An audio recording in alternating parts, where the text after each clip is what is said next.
Boa tarde a todos vocês. Estamos de volta na nossa última conferência do dia, né, da sexta-feira.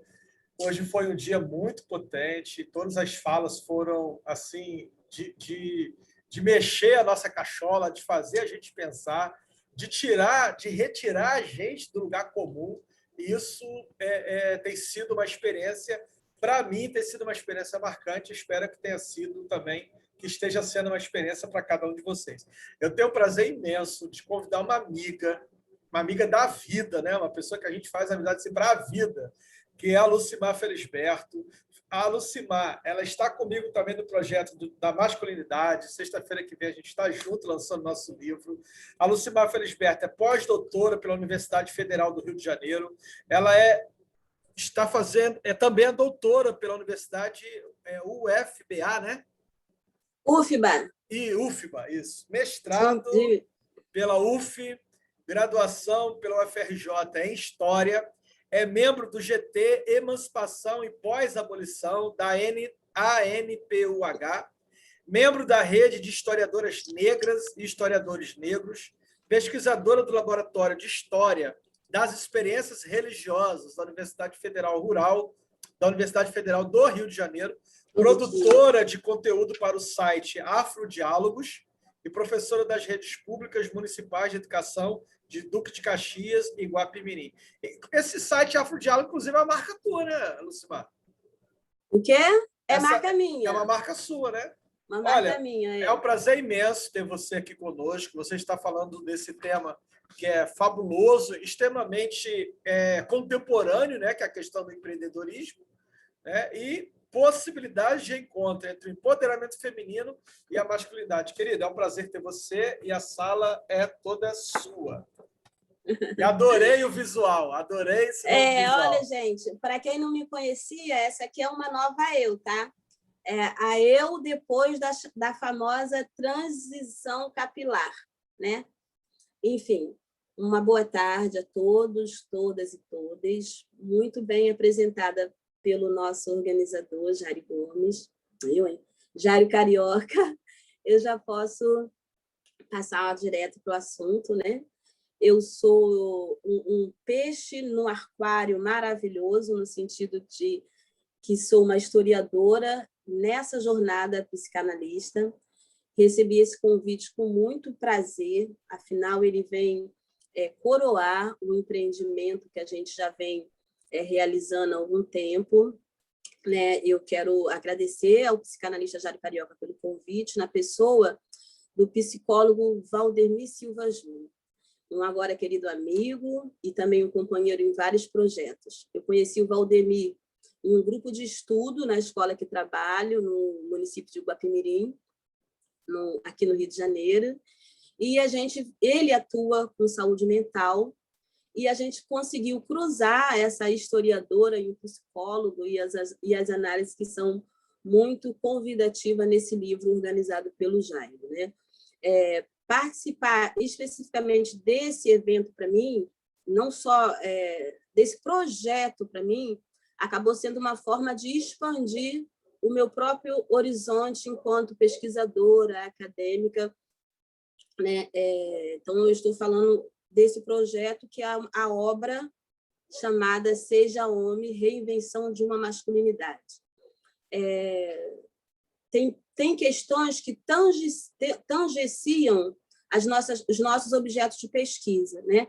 A gente tem essa questão da dominação por horizonte, quando faz análises históricas e historiográficas, né? Mas quando eu fui chamada para ser uma coautora dessa obra, esse convite soou menos como desafio e mais como uma instigação, né? Eu fui instigada a ampliar, né, meu horizonte de pesquisa, especificar meu horizonte de análise para poder entrar nesse tema que agora para mim é caro.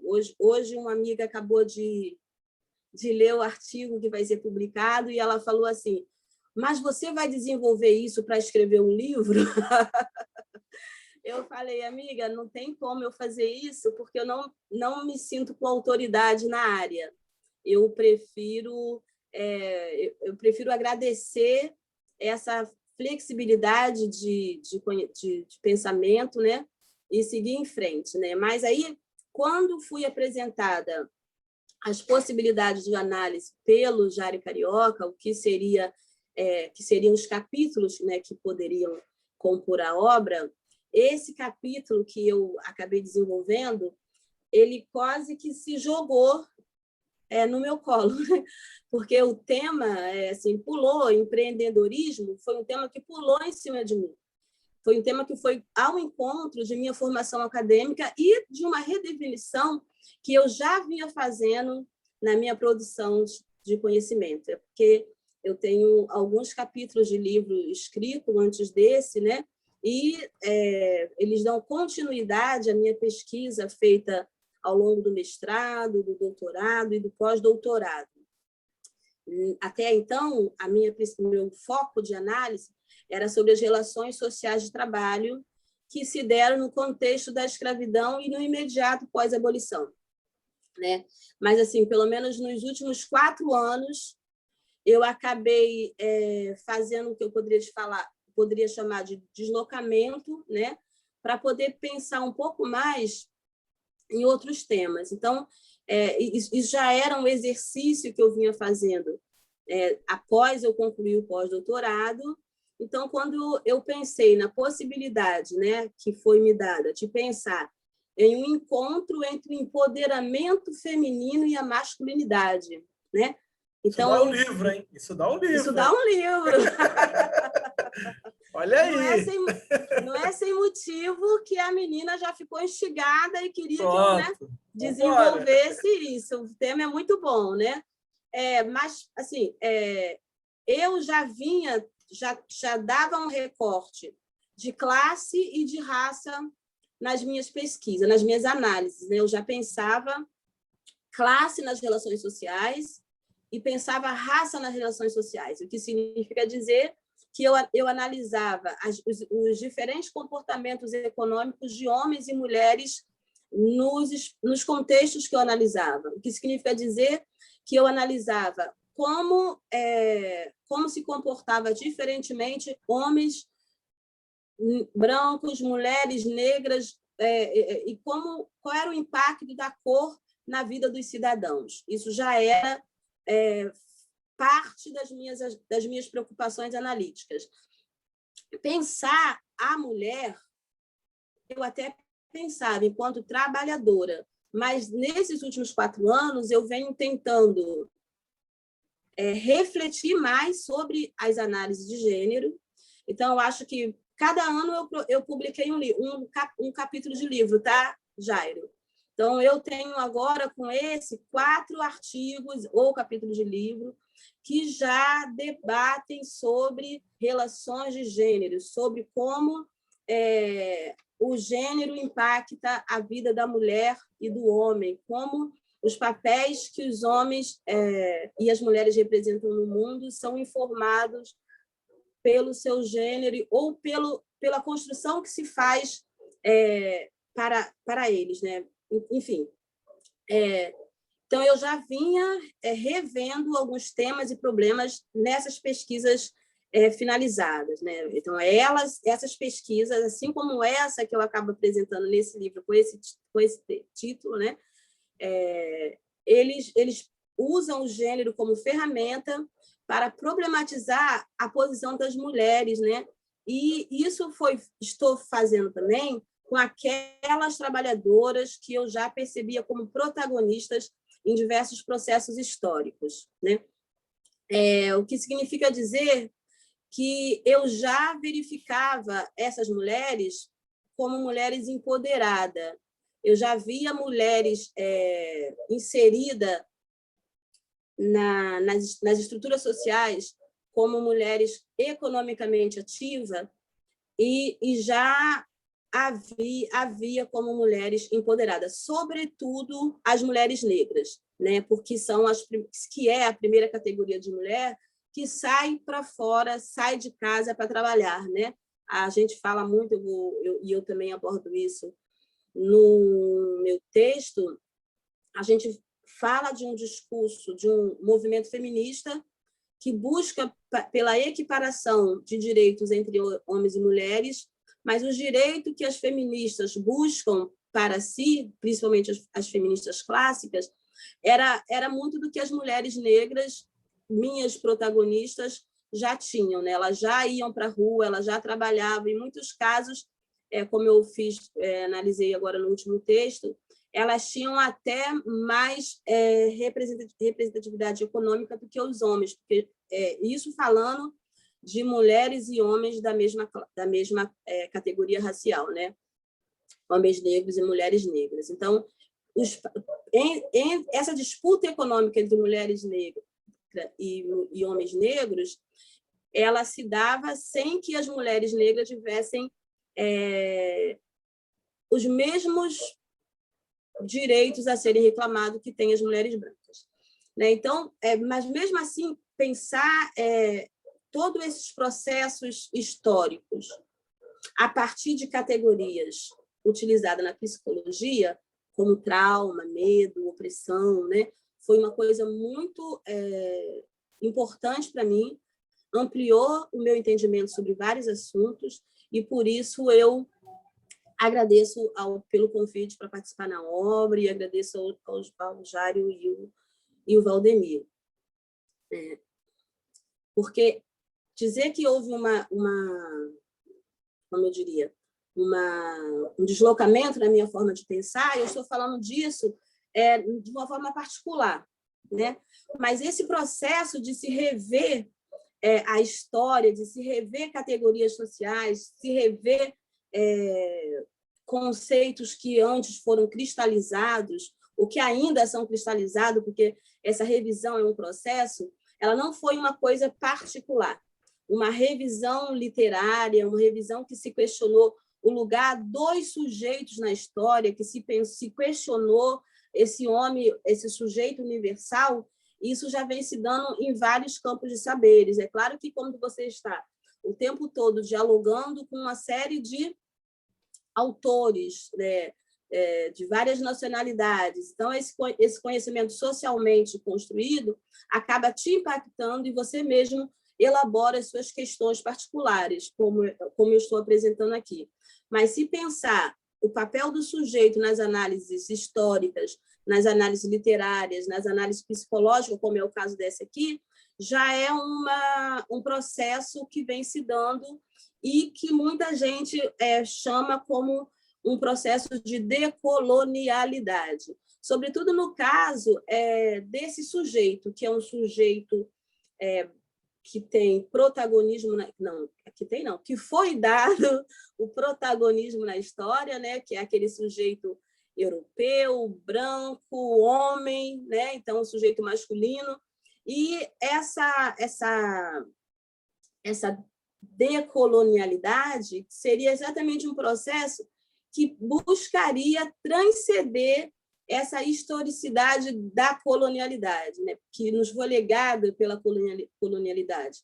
No caso particular do que a gente está falando aqui agora, esse homem masculino, a masculinidade que a gente agora coloca em xeque, é justamente essa masculinidade que tem todo carregada de dominação, como diria Bourdieu, e de opressão, né? Então, essa masculinidade que está em xeque. Porque quando se fala quando se constata, né, que há uma crise na masculinidade, as pessoas entendem que a gente está colocando problema em ser homem. E não é essa a questão. Não se fala de um problema que há em ser homem. Acontece que o conceito de masculinidade ele foi socialmente, culturalmente, historicamente construído, e nessa construção desse conceito, alguns conteúdos, né, eles se transmutaram em opressão, não só contra as mulheres, mas contra outros sujeitos, né, porque se elegeu um sujeito como universal, como dotado de direito de domínio. Eu, nesse texto que eu acabo apresentando, desenvolvendo e apresentando enquanto capítulo no livro Seja Homem, eu acho que eu posso destacar algumas das questões, né, que eu refleti sobre. Primeiro, essa que eu acabei de falar agora, que a masculinidade que está em crise é essa que foi moldada pensando em um comportamento informado pelo discurso patriarcal construído e consolidado no contexto colonial. É dessa masculinidade que a gente está falando, que alguns chamam de masculinidade tóxica, né? É dessa masculinidade que tem alguns limites no trato social por conta da opressão do outro que não se enquadra também em padrões construídos em contextos patriarcalistas e dominadores, né? Então, se escolheu uma série de comportamentos que se prescreveu aos homens e às mulheres, e dentro disso, aqueles que não se enquadram nesses comportamentos são taxados como, digamos, inferiores. E outra questão que eu levantei, e eu gosto muito dela, é que quando você pensa que há a necessidade de uma revisão na masculinidade, você pode pensar em dupla e pensar que houve uma configuração na feminilidade, né? Então, eu acho que pensar como, e é mais disso que eu procuro fazer no texto desenvolvido, é pensar a reação das mulheres em geral, e a mulher negra em particular, diante dessa opressão que elas vivem por conta dessa crise na masculinidade. Quando aí eu reforço, quando falo em crise na masculinidade, é por conta de até mesmo os homens não serem capazes de se comportarem de acordo com aquilo que discursivamente foi a ele atribuído. Uma vez que o homem, esse sujeito, aí a gente fala de homens de uma forma mais genérica, porque os homens também chamaram para si toda essa construção discursiva no âmbito do colonialismo, né? Cada homem, né, ele se pensa como macho e como dotado de todos os atributos do discurso patriarcal, né? Só que o fato dos homens não conseguirem ostentarem esse comportamento para eles atribuído discursivamente fez com que as mulheres também reconfigurassem a sua feminidade, né? Então, de uma certa forma, eu construí a hipótese de que muitas das mulheres que assumem um comportamento empreendedor, ela o faz por conta de estarem reagindo a essa violência simbólica da dominação masculina. O que é mais interessante, e eu apresento esses dados também, que uma pesquisa que foi feita entre os empreendedores do Brasil se constatou que pelo menos 50% dos empreendedores formalmente inscritos numa plataforma construída para esse fim, 50% são mulheres.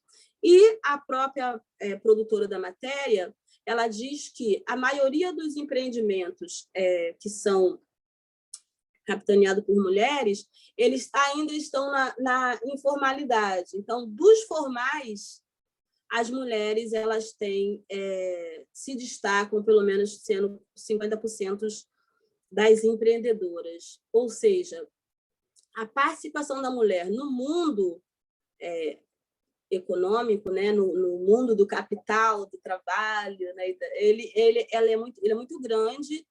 E, por outro lado, uma outra questão que eu levanto, que essa projeção feminina, essa reconfiguração da feminilidade, pode ser também porque faltou às mulheres o amparo esperado dos seus parceiros masculinos. Então, de uma certa forma, elas podem projetar no mercado do trabalho uma expectativa até de completar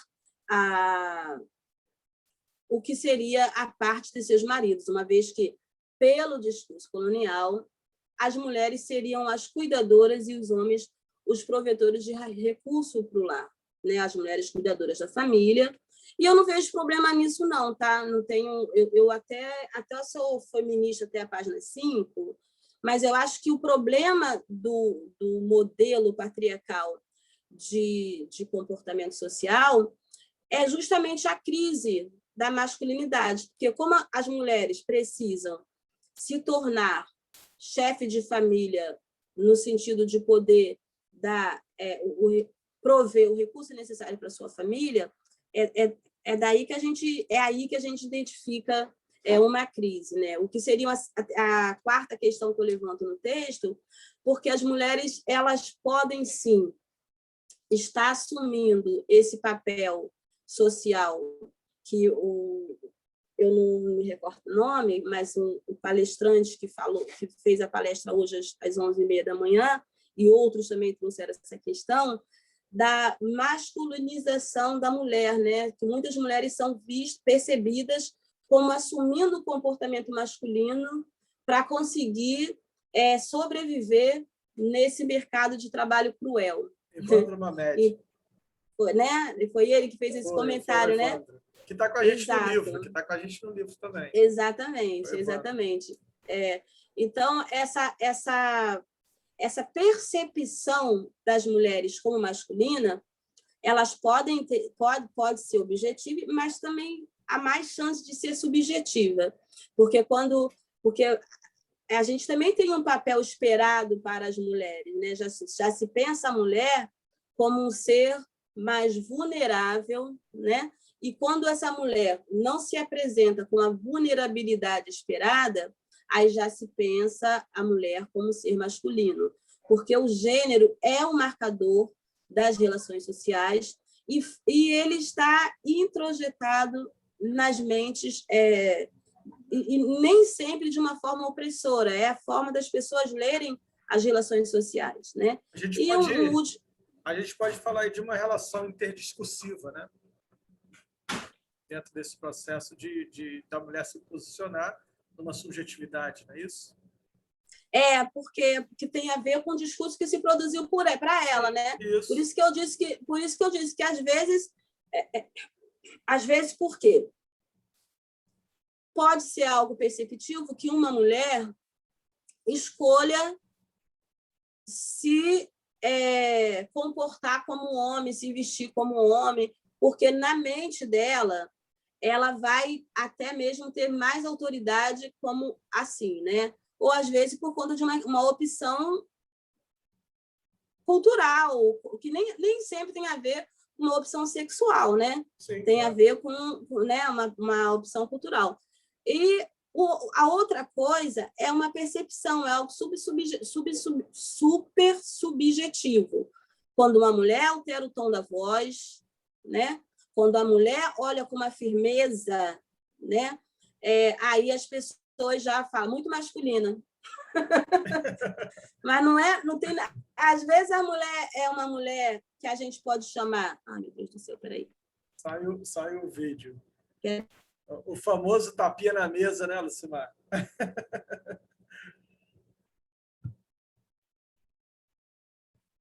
Cadê a Lucimar? Eu trouxe essa questão das relações, né, interdiscursivas, porque ela é muito presente dentro do empreendedorismo feminino, né? Enquanto a Lucimar prepara aí para voltar, ela é muito presente dentro do discurso do empreendedorismo feminino, né? Agora, é interessante que ela tem uma marca. Ela tem uma marca diferenciada do empreendedorismo masculino, e é isso que a Lucimar trabalha bastante nos textos dela, é que você tem uma contribuição de forma ideológica e inconsciente, né? O empreendedorismo feminino tem uma contribuição de forma ideológica e inconsciente para uma constituição de um discurso hegemônico, né, que acaba elegendo o empreendedorismo feminino contemporâneo como o único modelo possível de geração de riqueza, de liberdade, de disfarçatez do sofrimento da mulher. E aí é quando se entra na armadilha da crítica, né, por exemplo, daquela que escolheu estar nesse lugar de dona de casa, daquela que escolheu estar nesse outro lugar que não é o lugar do empreendedorismo. Aí foi o que a Lucimar falou. Olha, se o lugar da mulher onde ela quiser, também é o lugar que ela queira estar como dona de casa. Dentro de casa, exatamente. Exatamente. Bom, eu só falei para não ficar no vácuo, mas a fala é tua, garota. Não, mas eu acho mesmo que é uma armadilha, né? Porque sim. a gente pensa em desconstruir estereótipos, mas a gente só quer desconstruir o que o outro criou. Agora, muitas vezes, os que nós criamos, a gente entende que é assim mesmo, né? Tá certo, é normativo. Isso, né? O que não é normativo é o do outro, né? Isso. O do outro que não é normativo. Então, escolher e não é só... Pode ser que, aliás, com certeza, o problema estará sempre na opressão, né? Sim. Se o que você faz não seja opressor, se é, como você falou, é o que você quer fazer, então não há problema, né? Então, a mulher decide a empreender se ela não tiver uma outra opção. Se for um desejo dela enquanto campo profissional, né? Então, se ela quiser complementar... Foi o que você falou, que eu achei fantástico, assim, a gente não pode deixar despercebido, né? Como você disse, eu sou feminista até o capítulo 5, até a página 5. Quer dizer, porque é o que você falou, Lucimar, você falou uma coisa que eu não posso deixar passar despercebido, que é a armadilha que o próprio processo de empreendedorismo, de emancipação, acaba trazendo.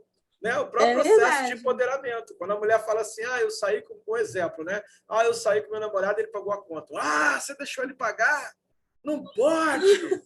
Você é uma mulher empoderada, tinha que ter pago, dividido. Quer dizer, acaba se criando um modelo hegemônico. Se substitui um modelo hegemônico por outro. Porque, às vezes, o que dá prazer para aquele homem, o que faz com que ele se sinta confortável na sua masculinidade, é pagar a conta.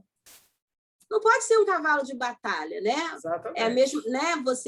Você não é a ideia das reflexões sobre gênero, sobre raça, é você construir relações sociais igualitárias, mas mais do que igualitárias, harmoniosas. Isso. Né? O equilíbrio é dado dentro de cada relação. O que eu preciso de um companheiro pode ser menos ou mais do que a minha congênere precisa. Então, o equilíbrio é dado dentro de cada relação.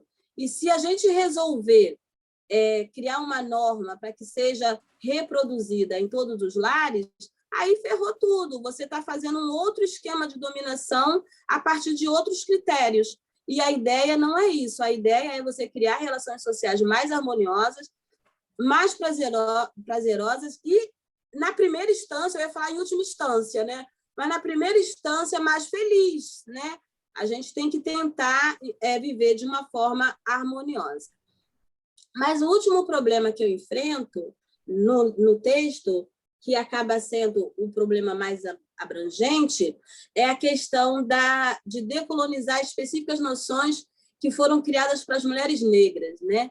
As mulheres negras, como eu acabei de falar, são aquelas que primeiro saiu para trabalhar, né? Já que o tema, por isso que eu falei que caiu no meu colo, o tema é empreendedorismo, né? Então, você tem essa questão das mulheres negras serem mais empreendedoras, e um trabalho sociológico, precisa ser um trabalho sociológico, histórico, psicológico, entender o porquê disso. Porque, como eu falei, aí é uma outra questão da análise, eu falei que 50% das mulheres aparece naquela pesquisa como pesquisadora. Agora, quando o grupo de pesquisa isolou a categoria raça, eles viram que 80% dos empreendedores negros são mulheres. Então, entre a sua categoria racial, as mulheres negras são as que empreendem muito mais do que os homens. Então, eu acho que eu acabei me estendendo mais a análise, pensando numa forma de refletir sobre esse assunto, né? por que que as mulheres negras elas acabam se destacando enquanto empreendedoras quando a pesquisa analisa homens e mulheres negras. Então, não poderia deixar de falar do feminismo e fazer um grande parêntese para falar sobre o feminismo negro, né? O feminismo negro que vem sendo agora pensado nas análises historiográficas, que está interseccionado classe, gênero e raça, né? Vem pensando em como a luta da mulher negra para combater a opressão, o domínio, o exercício do poder masculino, ela é uma luta, não pode falar mais dolorida, porque a gente não pode colocar juízo de valores nas dores, né? Mas ela é uma luta mais complexa.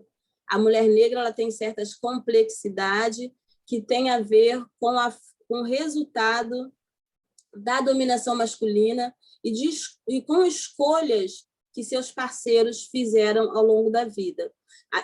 Especificamente falando na questão marital, a gente volta aí para Franz Fanon, né, que ele pensa na ideia das mulheres, dos homens negros estarem em disputa com seus pares brancos e daí eles fazerem opções pelo casamento com mulheres brancas para conseguirem, de alguma forma, sobressaírem diante dos seus congêneres brancos, né?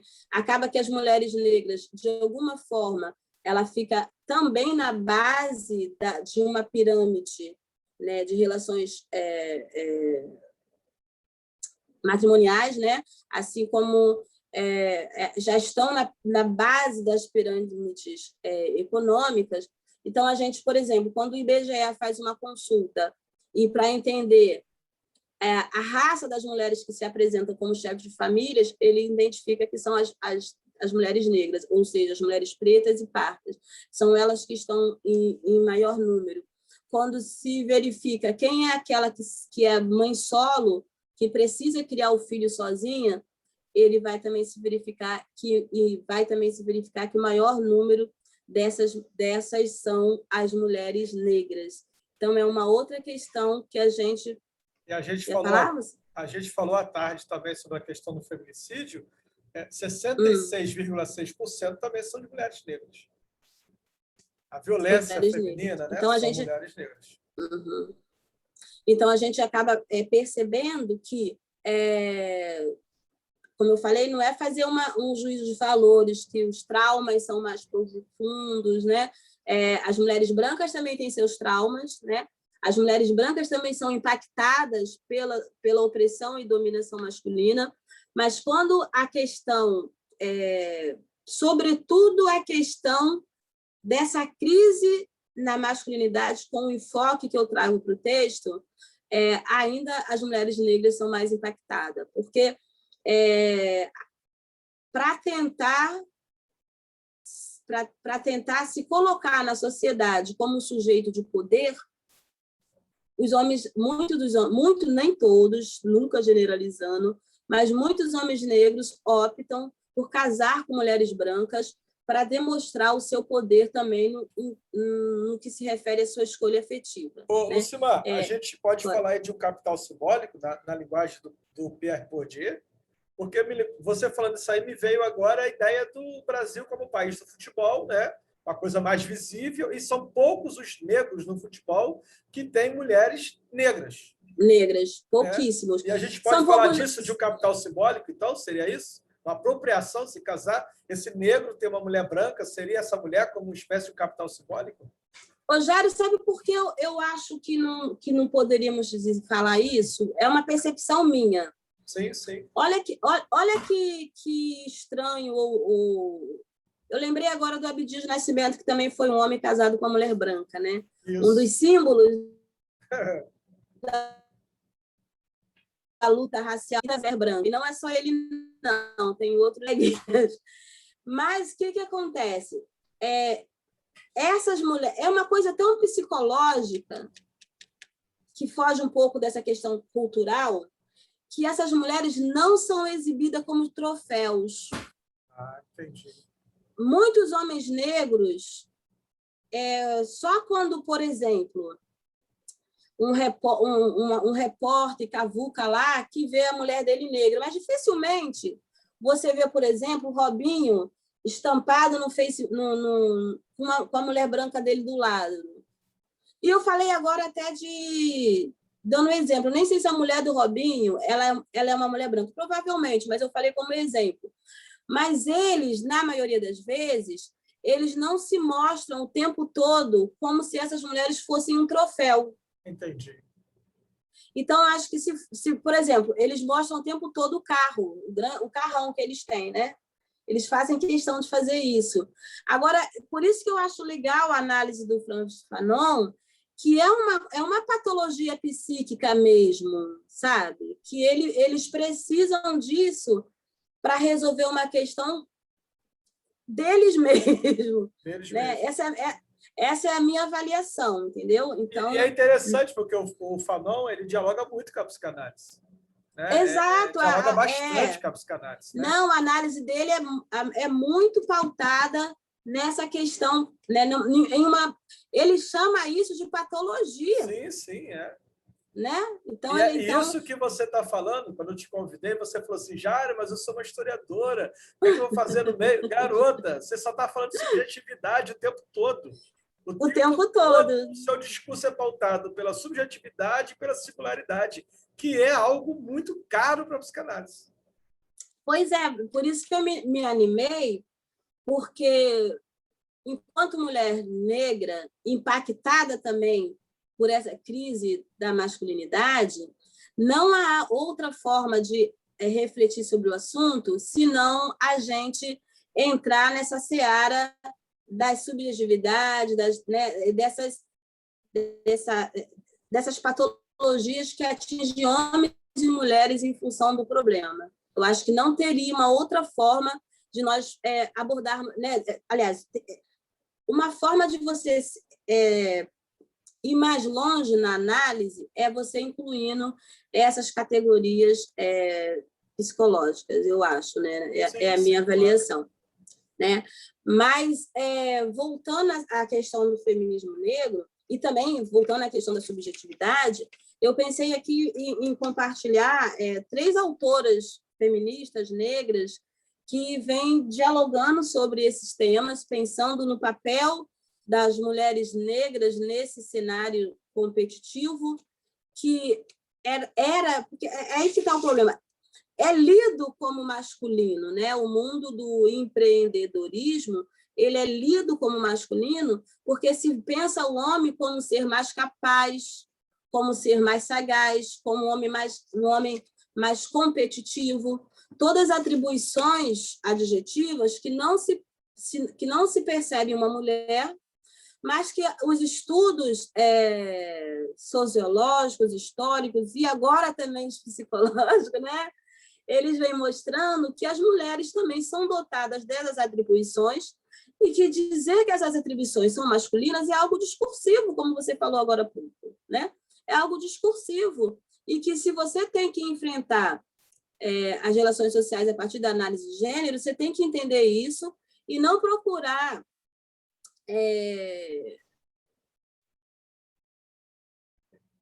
eu acho até que resumir uma mulher a partir da sua categoria. Fala, eu acho até que é por conta desse lugar de subjetividade, de singularidade, que cada mulher acaba encontrando o seu espaço, né, dentro da tessitura social, um lugar na tessitura social, a partir da sua própria singularidade, ou não. Ou não. O problema é o ou não, né? Porque, infelizmente... Porque aí vem as intersecções, né? Aí vem as intersecções.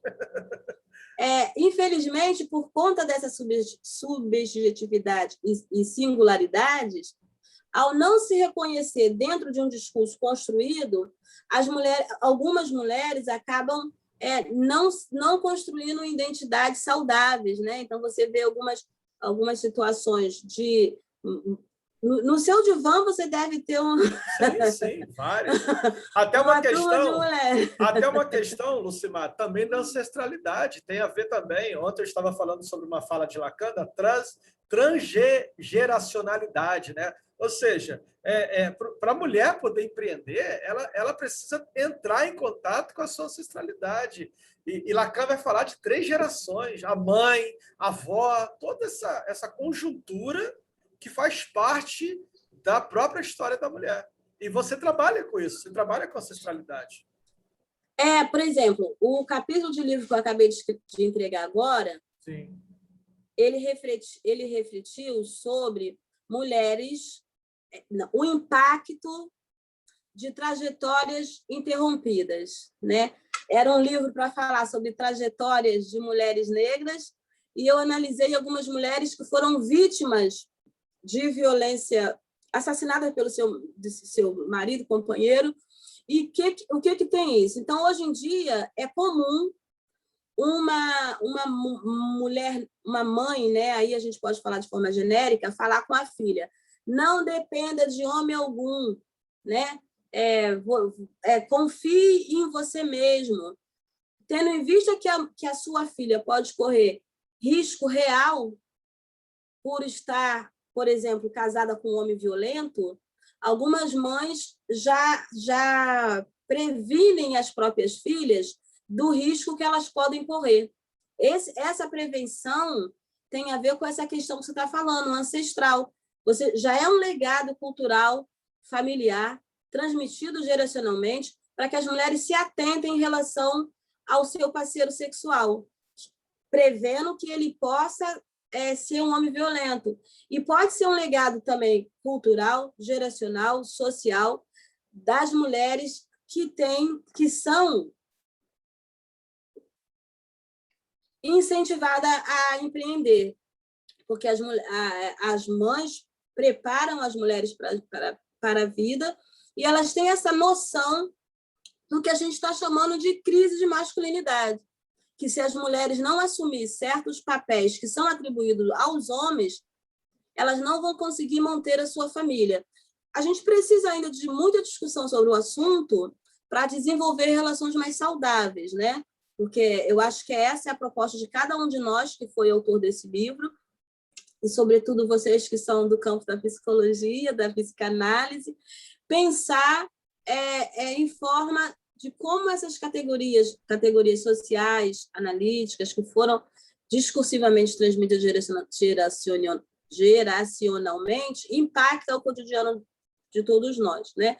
Então, eu trouxe aqui essas 3 autoras. A primeira dela é a Sueli Carneiro, que é uma filósofa, escritora, ativista antirracista, é fundadora do GL10, uma plataforma do Instituto Negro, e ela é considerada uma das principais autoras do feminismo negro no Brasil. A Sueli Carneiro, ela tem uma proposta, ela foi a primeira a lançar a proposta de enegrecer o feminismo, de pensar em como as mulheres negras tinham que, talvez, pensar em outras pautas para poder assumir uma luta feminista. Quais seriam as dimensões da luta da mulher negra? Quais seriam as necessidades dessa mulher negra? Uma outra autora é a Angela Davis, né? Conhecidíssima por ser uma ativista norte-americana, que foi do Pantera Negra. E a Angela Davis, ela escreveu um livro intitulado Mulher, Raça e Classe, que também ela vem trazendo essa necessidade das mulheres se posicionarem na luta feminista, mas pensando nessa intersecção, né? Mulheres, raça e classe, e como isso poderia... um pouco, eu posso dizer que é um pouco na esteira dessas autoras que eu já vinha deslocando meu pensamento. E a última é a Bell Hooks, né? O estudo da Bell Hooks, ele é muito interessante porque ele trata de uma, como eu diria, ele vem a partir da trajetória de uma ex-escrava chamada Sojourner Truth, e o título do livro é E Eu Não Sou uma Mulher? Então, é uma ex-escrava que se posicionou numa conferência que houve nos Estados Unidos, onde se cogitava a possibilidade das mulheres conseguirem o direito ao voto. E se dizia que as mulheres não deveriam ter esse direito ao voto, porque elas não tinham isso que a gente estava falando, a capacidade física de enfrentar problemas como os homens. E ela se coloca, ela fala, olha, eu trabalho, eu suporto perseguição, eu suporto abuso físico, fui muitas vezes violada, torturada, e eu tive que enfrentar tudo isso. E eu não sou uma mulher, né? Então, mesmo enquanto mulher, a Sojourner Truth, ela disse que ela havia enfrentado uma série de problemas. Eu pensei nessa reflexão para chamar a atenção dessa questão que a gente está enfrentando, que eu enfrentei no meu livro, com relação ao empreendedorismo. Primeiro que as mulheres, de uma maneira geral, elas acabam demonstrando bastante habilidade no empreendedorismo. Infelizmente, a falta de também apoio masculino, a falta de aceitação social faz com que muitas vezes o empreendimento das mulheres não seja bem sucedido, porque elas precisam de apoio, elas precisam de financiamento, e esse discurso que elege o homem como aquele capaz de empreender, apesar dessa fragilidade da masculinidade observada, faz com que o papel da mulher ainda seja ainda mais difícil. Então, enfim, eu quero ficar por aqui e vamos agora dialogar com as perguntas que, porventura, possam ser feitas. Quando você falou, eu fico por aqui, fiquei até frustrado, porque a coisa está começando a ficar bom.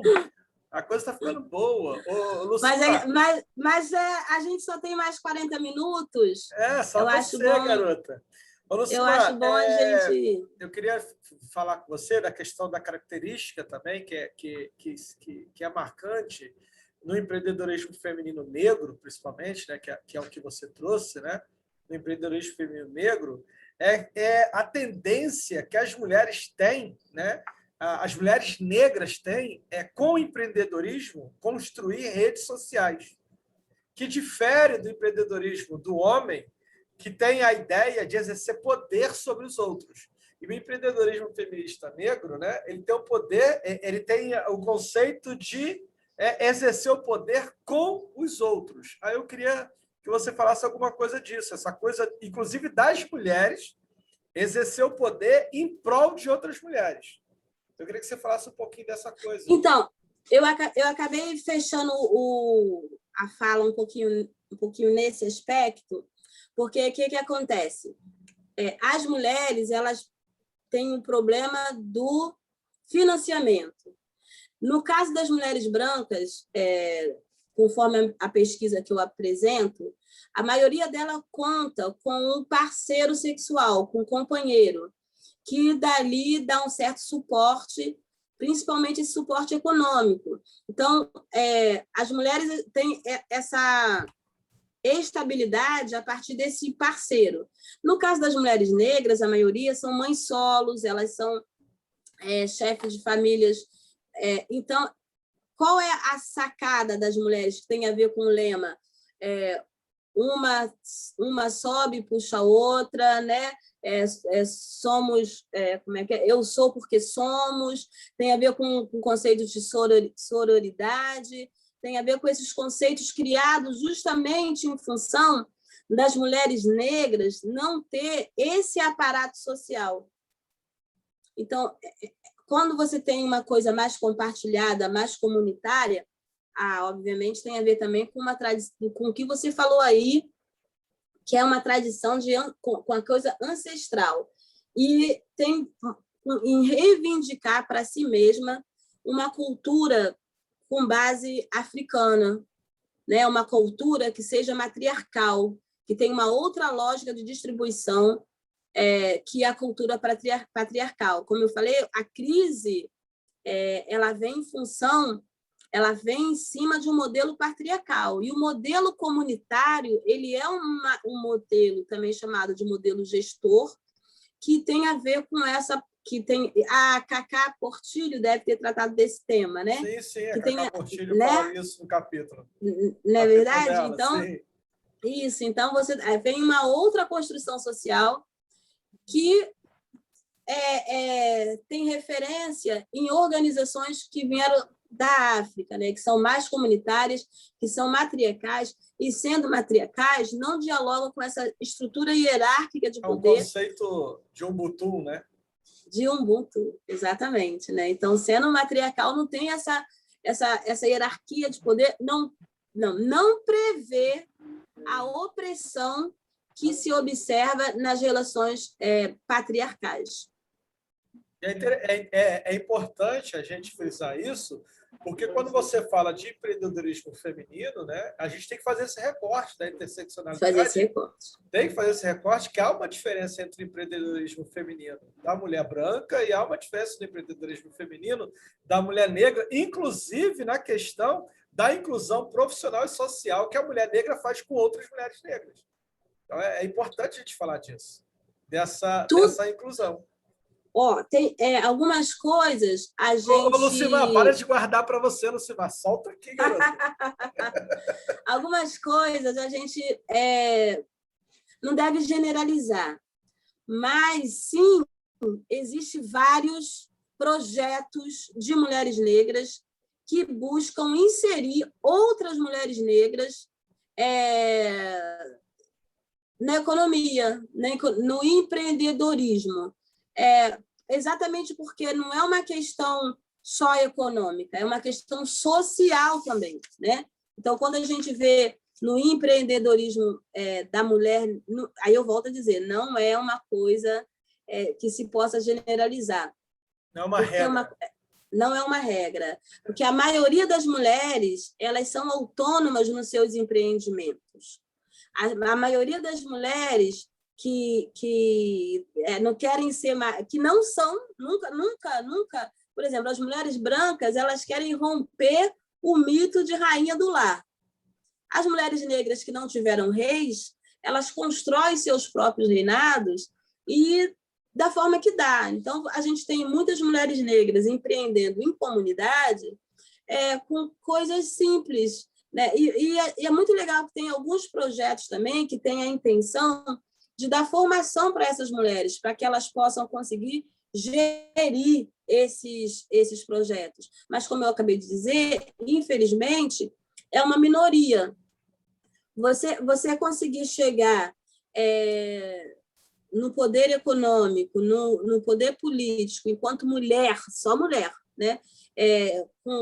Por mais que você se transvista do comportamento masculino que eles esperam, ainda assim, o recorte de gênero ele é muito afiado e as mulheres têm essa dificuldade. Agora, as mulheres negras têm dificuldade ainda maior e também não é só uma questão de dificuldade, uma questão subjetiva.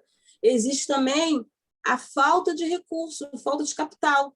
A maioria das mulheres negras, de fato, são herdeiras de nada. Elas vêm construindo o seu próprio capital e elas não teriam um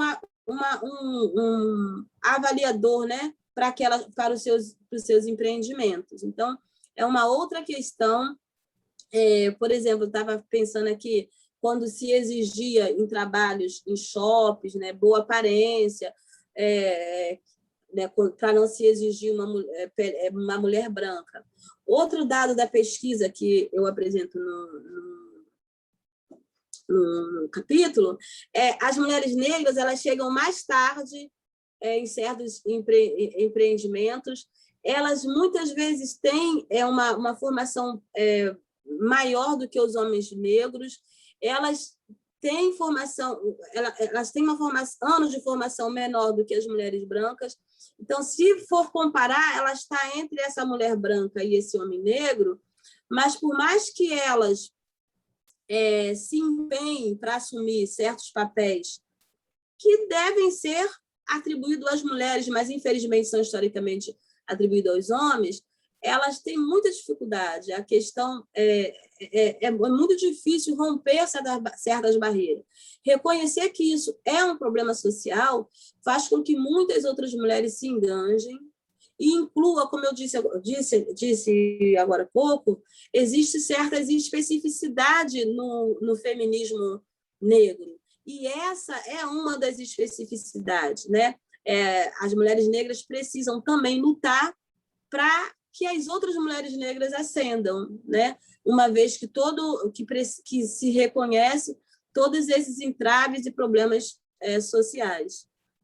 Isso é importante falar. Esse recorte social, o Lucimar, ele está em todos os setores da sociedade. Não existe um setor da sociedade e não existe um setor da sociedade que não seja afetado por isso, inclusive a psicanálise, né?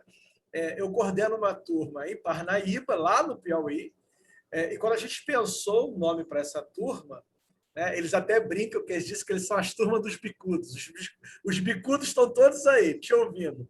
A gente pensou um nome, né, que fosse de fato representativo dentro da questão psicanalítica, mas que representasse também uma psicanálise legitimada e brasileira. Porque quando a gente fala de psicanálise, a gente fala do nome de algumas mulheres dentro da psicanálise, mas a gente ignora a história das mulheres no Brasil.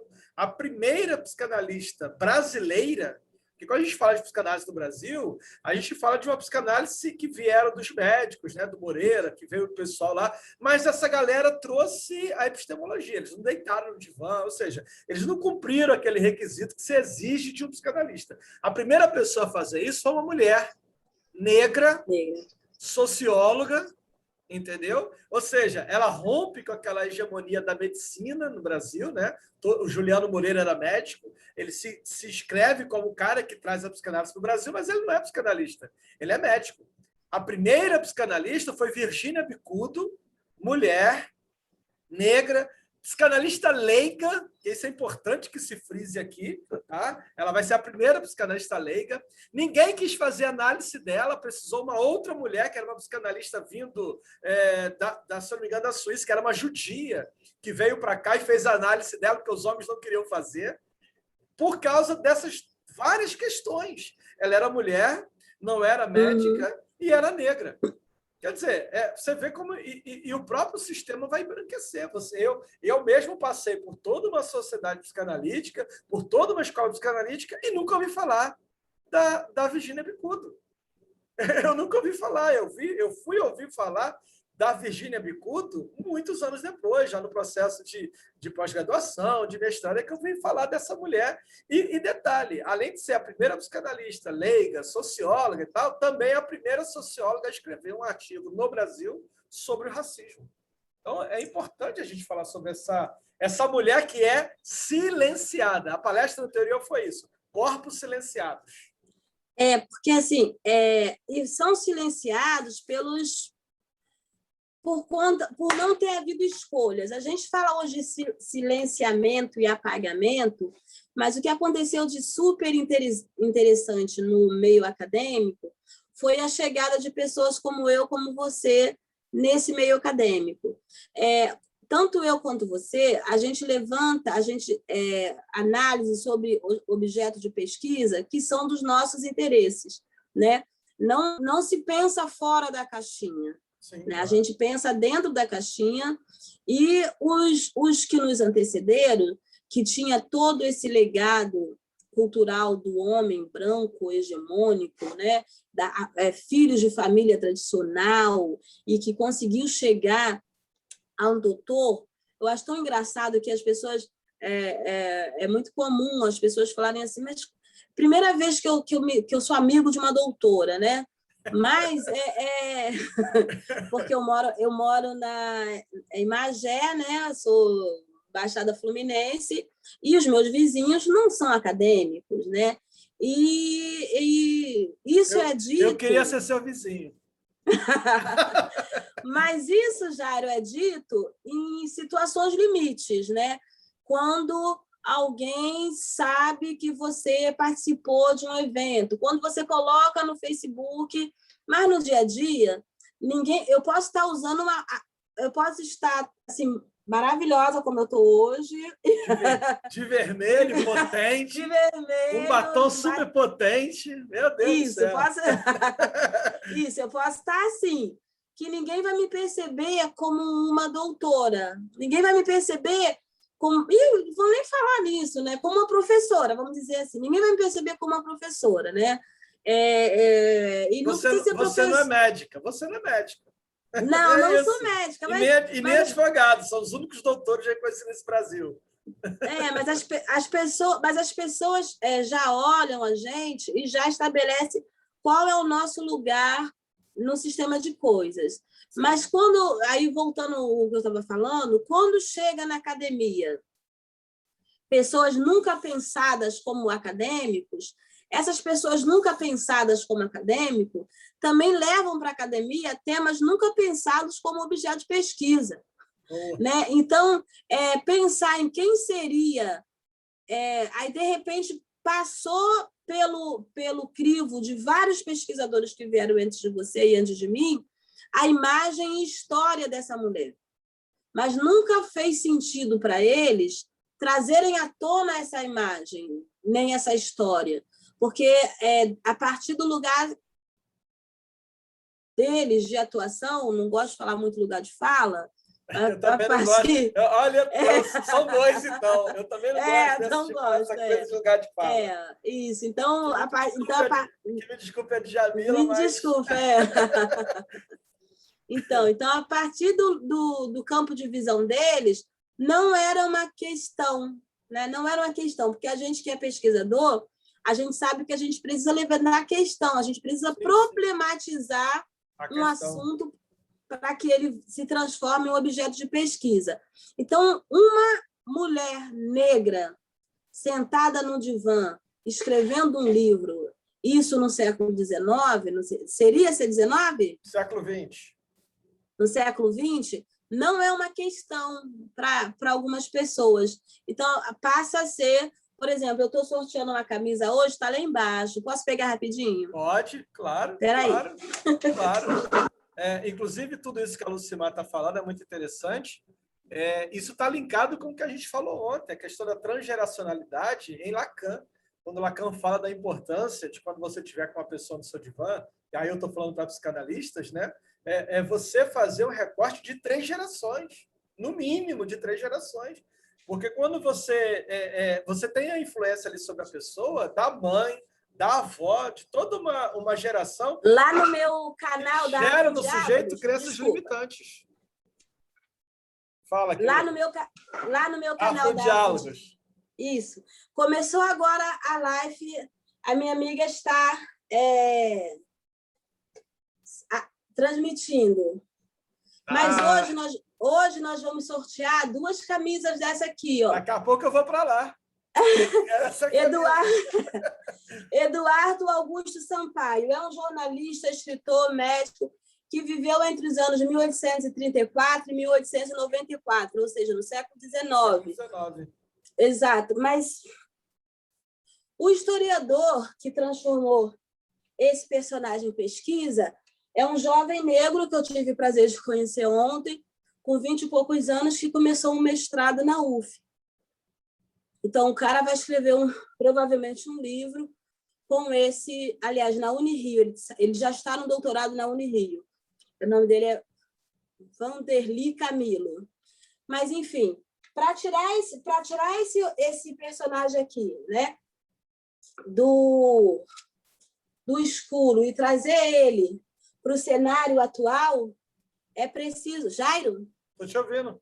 Ah, tá. É preciso que haja um interesse no objeto de pesquisa.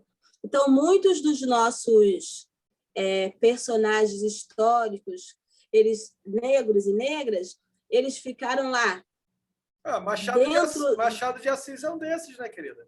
Que nunca foi. Que nunca foi branco. Hoje você tem foi branco. Hoje você tem todo o processo histórico, inclusive, de colorir as fotos dele. As fotos dele, ele é apresentado como branco, como intelectual, aquela coisa toda. Só que Machado de Assis era negro, era pobre, era gago, epilético. Era tudo que essa sociedade não aceita. Ele não cabia na figura de um homem negro, né? A imagem de Machado de Assis, conhecida, não cabia na roupa de um homem negro. Né? Ele precisava, claro, antes ser para ser intelectual, tinha que ser branco. Né? Tem que ser branco.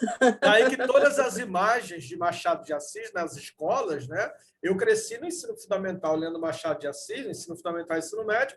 O Machado de Assis é um cara branco. Assim como era o José de Alencar. Tu pega o Machado de Assis e o José de Alencar, os dois são brancos. Só que o Machado de Assis é filho de uma mulher negra. Pois é, hoje, até hoje a gente ainda vê aí entre a... Porque é outra coisa também que é muito legal de falar. Assim como a gente... A categoria masculinidade não apresenta problemas. O que tem problema é o que se construiu discursivamente sobre a masculinidade e o modelo de homem que essa categoria traz no seu discurso. Sim. A mesma coisa é a categoria negro. Ser negro não há problema nenhum. O problema são os estigmas trazidos com essa categoria. Então, por conta dessa série de estigmas que coloca o homem e a mulher negra como um ser inferior, algumas pessoas não querem ser chamadas de negros, né? Então, muitos e muitos brasileiros, a maioria deles, né, são negros e ver problema em ser chamado de negro. Eu mesma, uma vez, uma pessoa me falou assim, me chamou de preta, mas assim, mas você é uma preta. Aí a outra pessoa falou assim, não fala assim dela não, coitadinha. Eu falei, que é isso, gente? Né?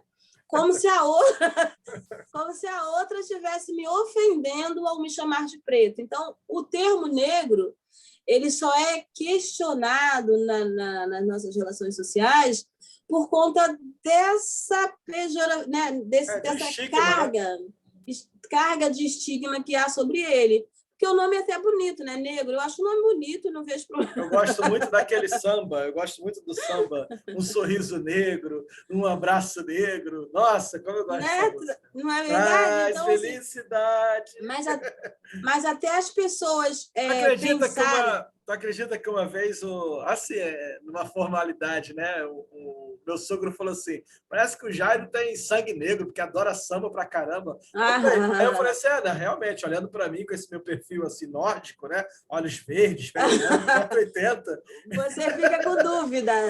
Você olhando para mim, você fica com tem. dúvida. Achando, será que ele tem sangue negro, né? Esses meus olhos verdes, meus cabelos longos, quase um filho de Odin. Ai. E não é. Lucimar, esse teu capítulo está potente demais, eu achei assim fantástico. Tem uma pergunta aqui da Célia, logo no início que você estava falando, ela coloca assim, esse modelo hegemônico, para ser efetivamente mudado, tem que ser construído de uma forma saudável, sem sentimento de culpa. Aí ela pergunta, você acha que o papel da mulher empoderada gera esse conflito ainda na sua mente? Digamos assim, uma cobrança interna? Ao que ela pergunta aqui. Eu não identifiquei o conflito a que ela se refere. Ela está dizendo aqui que o modelo hegemônico, para ser mudado, tem que ser construído de uma forma saudável. É como se houvesse, de uma certa forma, pelo que eu estou entendendo aqui, claro, mas ela pode... Ô, Célia, você está aí, Célia? Fala você, garota. Abre aí o vídeo, o áudio e faz a pergunta. Cadê a Célia? Faz a pergunta.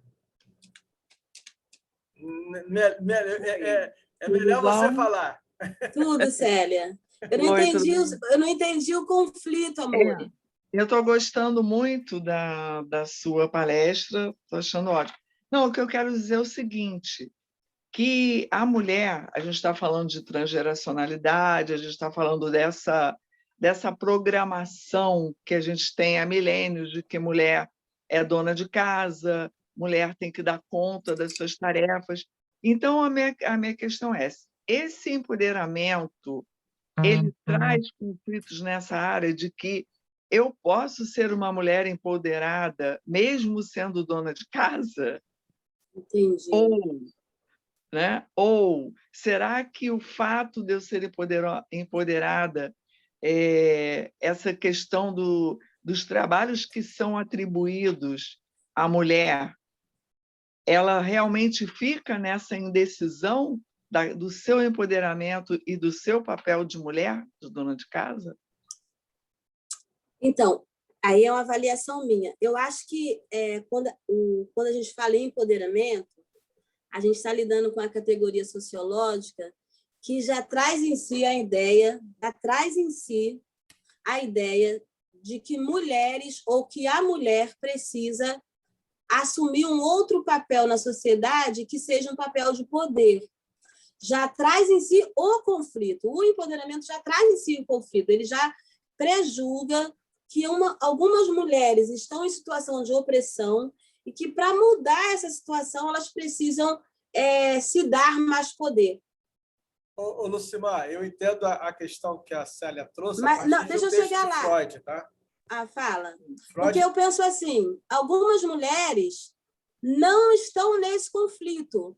Quando a gente pensa naquelas mulheres que optam por ser a dona de casa e se sente confortável com isso, é porque elas não estão passando por esse processo social conflituoso que estão as mulheres que precisam se dar mais poder, né? Fala. Fala, Jairo. Tem um texto de Freud que ele vai dizer assim, ó, tem um texto de Freud que ele vai falar sobre filhas, né? Freud vai trazer um texto onde ele fala de mulheres que alcançam um certo sucesso, e ele vai dizer tanto financeiro quanto intelectual, mas se esbarra na figura do pai. E aí, quando ela para na figura do pai, gera uma culpa ultrapassar, né, intelectualmente ou financeiramente o pai. E aí ela barra, aí ela para. Ultrapassar isso seria um problema. O limite. O limite, entendeu? Mas aí você viu que é uma outra situação social? Sim. Porque a gente tem que pensar na sociedade com o máximo de complexibilidade. Porque aquilo que eu falei, no limite, na minha percepção, cada núcleo familiar ele tem uma configuração, né? Então, a maioria deles não vai ter, por exemplo, a maioria deles não, graças a Deus eu acho que a maioria tem. Essa questão de disputa paterna, né? Já não vai haver numa grande parte dos lares cuja presença do pai não é sentida, né? Então, vai haver uma outra configuração. Principalmente na família negra, né? Como você falou aí. Cadê o pai se o homem foi embora? Só está a mulher ali sustentando. Cadê o homem? Mas, Jairo, eu não gosto... A mulher é produtora, no caso. Eu tenho dois desses problemas. Primeiro, eu sou zero de masculino, eu acho, sabe, gente? Mas eu sou percebida como tal, né? Então, eu sou uma mulher forte, né? Sou uma mulher forte, falo com firmeza e às vezes Dá tapa na mesa não, né? Dou, rapaz, eu dou tapa na mesa. Olha que a gente teve uma... Olha que a gente teve... Lucimar, nós somos um país que impeachmentou uma mulher porque dava tapa na mesa. Rapaz, eu sou uma mulher que dá tapa na mesa, mas então, impeachment de você. Porque ninguém quer ver a mulher dando tapa na mesa, né? Quer ver a mulher, não quer, enfim. Mas aí qual é o meu problema? Eu tenho três filhas, uma gestora financeira, outra já advogada, e a outra está terminando agora o direito. Esse ano ela conclui o direito. E quando eu cobro delas, elas não falam isso, mas reagem mais ou menos assim.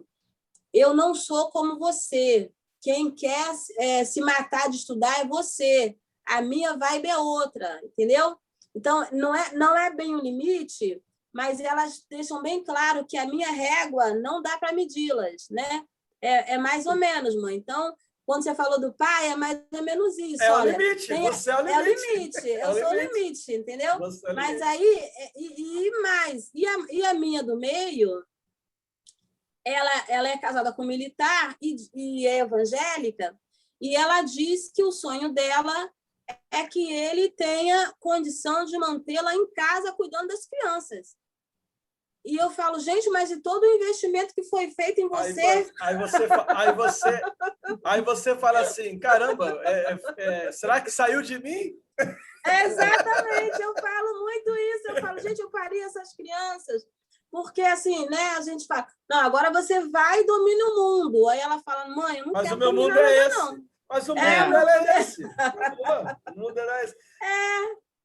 Mas não isso é fácil. Mas isso é interessante, Lucimar. Quando você fala isso, é bom que as outras mulheres estão ouvindo, que quando a gente diz que o lugar da mulher onde ela quiser, inclusive é esse o lugar de ser dona de casa também. Esse lugar é onde ela quiser, desde que não haja o conflito, desde que não haja o opressor, como você deixou bem claro, né? É preciso silenciar a voz do outro para ouvir a voz do seu próprio desejo. E não é fácil, não é fácil você deixar esse lugar do opressor vago. O meu esforço com a minha filha, com as minhas filhas, é deixar o lugar do opressor vago, porque como eu sou essa figura, né? A figura do poder, então eu tento muito deixar vago o lugar do opressor, porque esse lugar não pode ter nas nossas vidas, nem nas nossas, nem de ninguém. Mas é um trabalho que você tem que fazer... Né? É um desafio o tempo todo, é um aprendizado. Como eu falei, não é uma coisa dada, são as relações para você, mas você precisa conseguir superar isso, mas não é algo fácil. É o que na psicanálise a gente chama de sustentação do desejo. Jairo, professora. E Tamar, eu digo o seguinte, por exemplo, existe também a situação contrária, né? Porque por essa fala sua, Lucimar, que você está dizendo, que investimento eu fiz nela e o lugar que ela quer é esse, né? Então, existe também o lado da mulher oposto. A mulher ela se sente bem, ela não quer ser, vamos dizer, empoderada, ela quer aquele lugar. E outras pessoas, o contrário é o seguinte, que outras mulheres se espantam. Dizem, mas como? Nesse mundo, nessa situação que vivemos, né? Nessa busca... 2021. Você quer ser dona de casa, você quer... Mas vou te falar, Lucimar, a proposta de ter um militar que te banca me deixou encantada aqui também. Não é, cara? Pô, fala sério. Poxa. Pergunta ela se tem uma vaga lá, que eu fiquei encantado com essa agora proposta. Vê, como é que você vai querer ver problema nisso? Não tem. Tudo bem. Já está resolvido. Já está resolvido. Tá tudo bem. Obrigada, tá? Obrigada. Obrigada, Célia. Obrigada. Mas é isso que é interessante, a gente falar dentro da questão psicanalítica, porque o grande segredo da psicanálise é dar espaço para a subjetividade falar, né? Então, quando você tenta agradar um padrão externo, qualquer padrão que seja esse, você mata a subjetividade. E aí, quando você mata a subjetividade, você acaba transformando o desejo em necessidade e escravidão. É o que você falou sobre deixar esse lugar do opressor vago.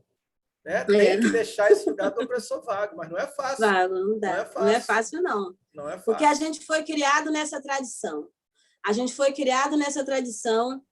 sempre procura a autoridade do lugar, né? A autoridade da casa, a autoridade da escola, a autoridade... Qualquer espaço, religião, inclusive, né? Na religião, inclusive, qualquer espaço parece ser necessário ter autoridade, entendeu? Assim, por mais, hoje eu falei com uma diretora minha, que eu gosto muito, sobre o que é uma gestão democrática.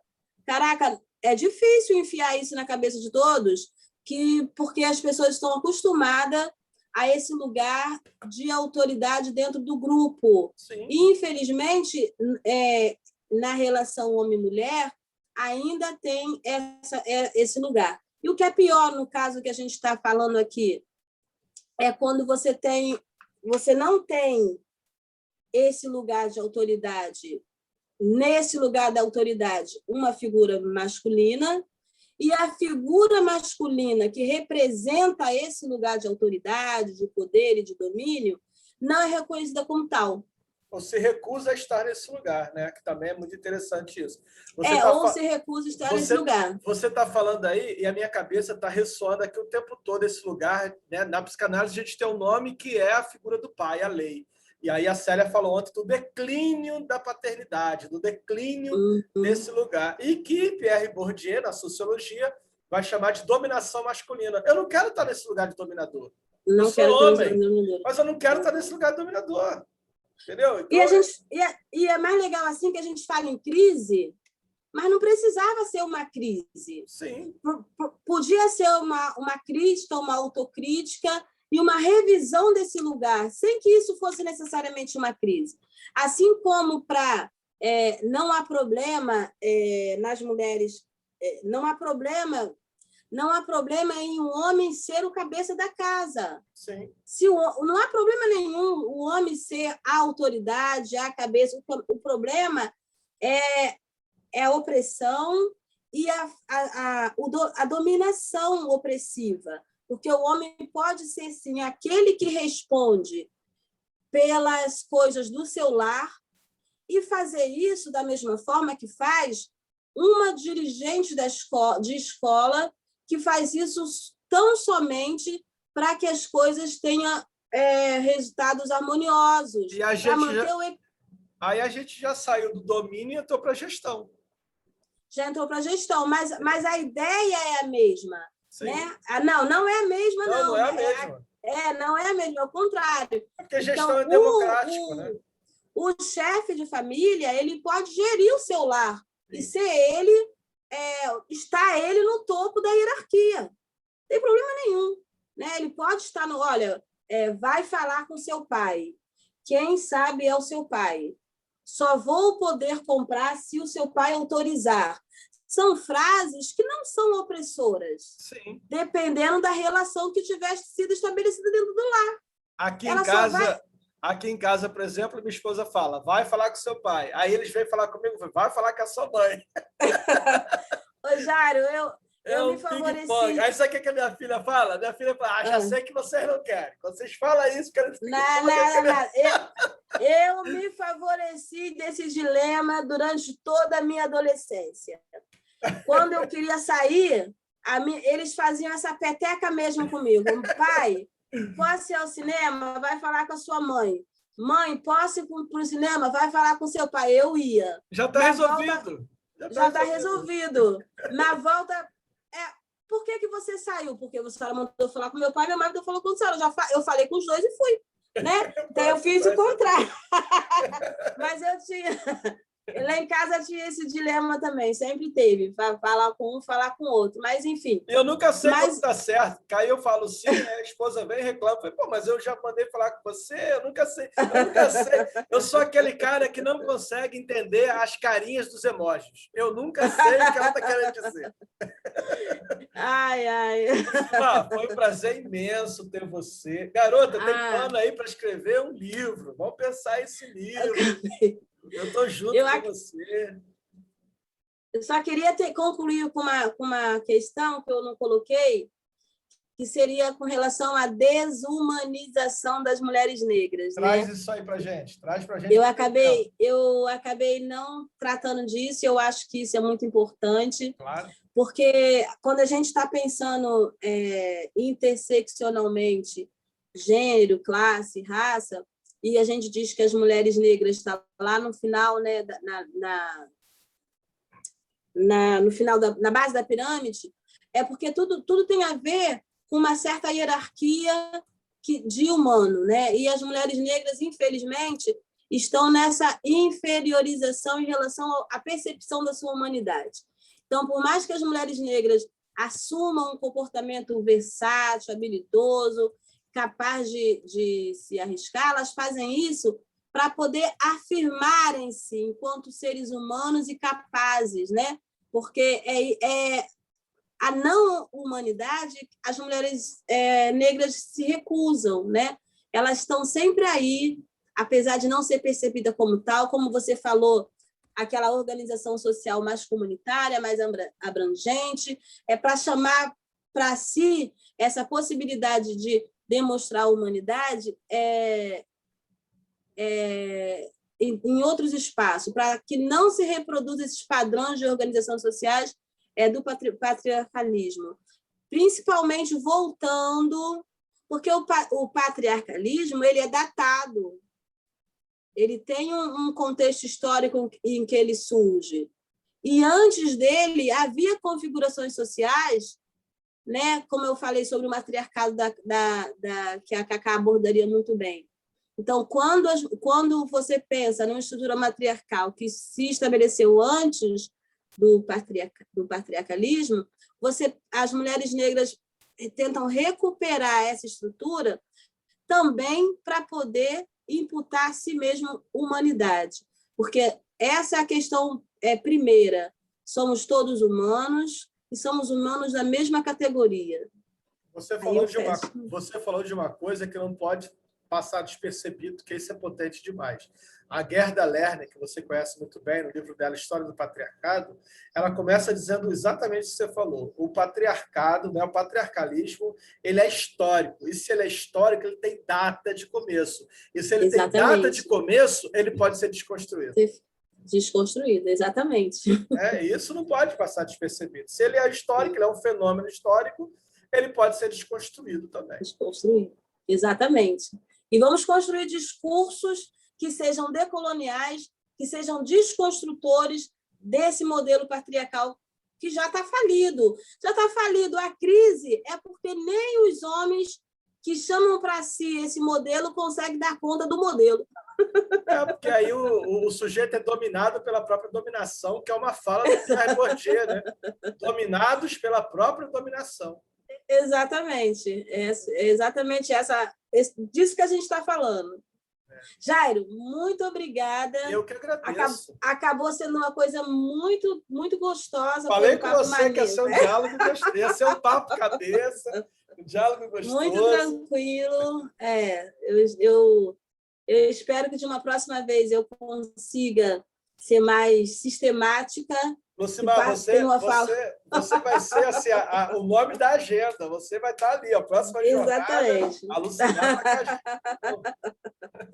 Tamo junto, alguém tá? tem alguma pergunta para fazer? Levanta aí, abre o microfone, faz. Aproveita que a doutora está aí, gente. Poxa, eu sugo dela tudo que eu puder. Aproveita que a doutora está aí e suga. Alguém tem, senão, se não tiver ninguém, isso aqui é igual casamento. Eu falo agora, o cara a gente vai finalizar, então. Boa noite a todos. Foi um muito prazer imenso estar com você, tá, Lucimar? Muito obrigado. Igualmente. Pela sua presença. Essa interlocução é muito gostosa. Inclusive, esse é o próximo projeto que eu quero convidar você, né, que é o próximo livro que eu quero trabalhar para o ano que vem, é a interlocução da psicanálise com outros saberes. E eu queria que você estivesse presente nessa minha obra também, que eu estou já organizando, porque a gente fala a mesma coisa, só com nomes diferentes. Então, a gente fala a mesma coisa. A psicanálise está falando só com nomes diferentes, né? Exatamente. O que na história recebe o nome, o que você trouxe de intersecção, o que você trouxe de outros nomes. Quando chega para a psicanálise, a gente está falando de subjetividade, a gente está falando de singularidade, a gente está falando de ancestralidade. O que na história é ancestralidade, na psicanálise é transgeracionalidade. Então, só muda o nome. O que chama-se de necropolítica, a gente chama de pulsão de morte, mas só são os nomes diferentes. Entendeu? E eu queria estar vendo com você depois essa possibilidade de a gente estar pensando nessas interlocuções. Tá bom? Não, para mim vai ser sempre maravilhoso. Não dá para ser de outro jeito, senão a gente apaga aqui, ó, tudo. Tem que estar cada hora jogando uma brasa nova para levantar a fogueira. Com certeza. Muito obrigado. Muito obrigada a você também. Gratidão. E obrigado a todos vocês. Gente, todos presentes. Gente, a partir de amanhã será nosso último dia da jornada, tá? A gente está de volta às 10 horas da manhã. Vai ser o nosso último dia nessa jornada que para mim está sendo assim fenomenal. Eu já estou ficando íntimo de alguns rostos que estão aparecendo aqui. Aliás, eu quero agradecer essa galera que tem coragem e abre a câmera, né? Eu estou ficando aqui. Eu estou curioso, inclusive, com o que a Joselina está construindo aí, porque a Joselina está construindo aí alguma coisa muito bacana. Eu já vi ali que ela tem ali umas obras de arte pendurada. Eu já vi ela com 2 agulhas, agora eu vi ela com 4 agulhas. Eu falei, meu Deus, isso é a mulher das agulhas. Ela está construindo alguma coisa muito bacana. E olha só a quantidade, olha a quantidade de agulha. A Rafaele, o Érico, o Alan, né? Eu estou ficando aqui já íntimo, já aqui de uma galera aqui já. Muito obrigado pela participação de vocês, tá? Todos esses nossos encontros estão sendo gravados, vão estar disponíveis. Já está, inclusive, do Rodolfo, eu coloquei ontem. Está no meu canal do YouTube, Jário Carioca. Está lá no podcast Freud Tá On. Todos os vídeos vão estar disponíveis, tanto no podcast Freud Tá On, me siga lá no podcast, quanto no canal do YouTube. Amanhã nós estaremos de manhã às 10 horas com o Maico Moreira, que é um psicólogo administracional, que trabalha com gestão de empresas. Tal. A mesa redonda amanhã é masculinidade e trabalho. O Maico Moreira também está no doutorado, é aqui no Rio de Janeiro. E a Fernanda Amado é de Brasília, uma psicanalista de Brasília, que vai estar falando sobre a naturalização do discurso falocrático sobre o corpo feminino. É uma psicanalista muito potente, uma pessoa assim que eu gosto demais, e vai estar amanhã com a gente. Então, amanhã, de novo, espero vocês às 10 horas da manhã. Beijo no coração de cada um de vocês e muito obrigado por estarem comigo nessa loucura que é essa jornada psicanalítica. Obrigada, Jair. Tchau. Eu que agradeço. Obrigada, até amanhã. Até amanhã. Boa noite a todos. Boa noite a todos.